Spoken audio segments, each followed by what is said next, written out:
Breyer Stablemates, Belle.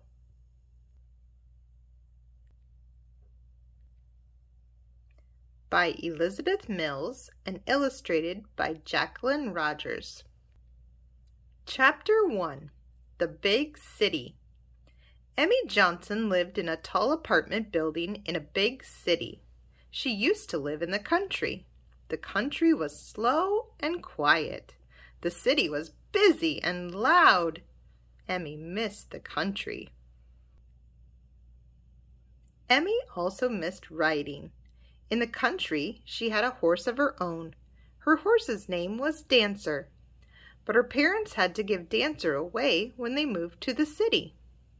Emmy didn't like the city at all.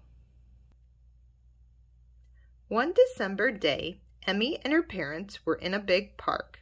There were lots of people in the park. Some rode bikes, some ran, some walked. Just then, Emmy's mom saw a stable. "Look, Emmy," she said. Chapter 2. Belle.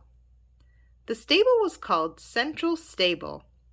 Emmy saw many horses in the barn.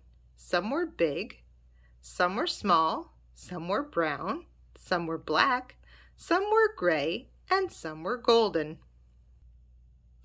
A woman came up to Emmy and her parents. "Hello, my name is Sally," she said. "What's your name?" "I'm Emmy," said Emmy. "Have you ridden before?" asked Sally. "Yes," said Emmy. "I used to ride my horse in the country. I miss her a lot." "I bet you do," said Sally. "Well, I teach riding here in the park. Take a look around and we'll set up some lessons." Emmy walked into the stable. She smelled the clean hay and listened to the soft nickering of the horses. Then Emmy saw a small chestnut horse in a corner stall. She had a white blaze on her nose. She whinnied when Emmy came close. Sally walked up to Emmy. "This is Belle," said Sally. "She is an American quarter horse. Would you like to ride her?" "Yes, I'd like that," said Emmy. "Great," said Sally. "I'll see you soon." Chapter 3. Noise. The first lesson started after school 2 days later. Belle nickered happily when she saw Emmy, but Emmy felt sad. She missed Dancer. There was another girl in the lesson named Mary. She rode a Palomino quarter horse named Dixie. Sally took Mary and Emmy out into the park. They walked, they trotted, but Emmy was very nervous. She didn't like all the people. The loud noises and honking cars scared her. She pulled on Belle's reins to make her stop. Belle was confused. Sally rode next to Emmy. "You don't look happy," Sally said. "I'm not used to the big city," said Emmy. "Well, you can trust Belle," said Sally. "She's a great horse." Emmy tried to calm down. Just then, a fire engine drove by with its siren on. Emmy pulled the reins hard. Belle tossed her head and Emmy let go of the reins in surprise. Then some people rode by, laughing and loudly, but Belle just stood quietly while Emmy scrambled to pick up her reins. "I think we've done enough riding for one day," said Sally kindly. "Let's go back to the stable." For the next few lessons, Emmy was easily frightened. Sally tried to get Emmy to trust Belle more, but Emmy just didn't feel at home in the park. She held the reins too tightly and felt jumpy during the whole lesson. Chapter 4. Lost. It was getting much colder now, and winter was in the air. The Saturday before Christmas, Sally took Mary and Emmy to ride along some new bridle paths.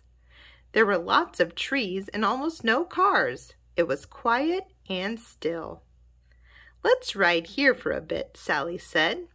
For the first time, Emmy started to relax. It was so quiet. She almost felt like she was home in the country.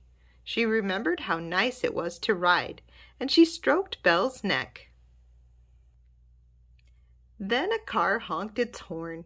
Emmy started to get scared, but Belle just kept walking quietly. Little by little, Emmy relaxed. Sally looked back at Belle and Emmy. "You're riding much better now, Emmy," Sally said. "Let's try a little canter. There's a nice trail ahead. Stay with us and don't fall behind." Emmy and Belle picked up a canter. Emmy could see tall buildings in the distance. She thought the city looked beautiful. She was so busy looking at the city that she didn't see where Sally and Mary went. When Emmy and Belle came around a bend, there was a fork in the path, and Sally and Mary were gone. Emmy didn't know which way to go. Belle pulled to the left. "No, Belle," said Emmy. "I think they went this way." She turned Belle to the right and clucked her tongue. They began to walk down the path. After a bit, Emmy looked around. "Where are we?" she asked Belle. There weren't many people around, and it was starting to get dark. Where were Sally and Mary? Emmy began to cry. They were lost. Chapter 5. A Christmas Miracle.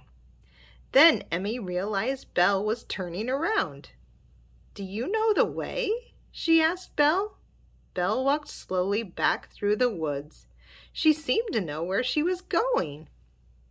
At first, Emmy was still scared, but Belle was not scared at all. Emmy began to relax. Soon she heard a car horn. Then she saw the stable. "You did it," she told Belle. "You brought us back home." Just then, Sally hurried out of the stable with Emmy's parents. "Thank goodness you're back," said Sally. "We were getting worried, but I knew that Belle would take care of you." "I'm so sorry, Sally," said Emmy. "I was having so much fun that I forgot to watch where you were going. Then I couldn't see you anymore. I picked the wrong path and got lost, but Belle brought us home." Belle nickered and nodded her head. Emmy gave her a hug. Then Emmy looked up. Snow was falling. The flakes were turning Belle all white. The city looked glittery and magical. "I think I might like it here after all," Emmy said to her parents. "That's wonderful," said Emmy's mom. "We have a surprise for you," said Emmy's dad. "We're giving Belle to you for Christmas." Emmy leaned over and hugged Belle again. "You're the best present I could ever have," she said. The end.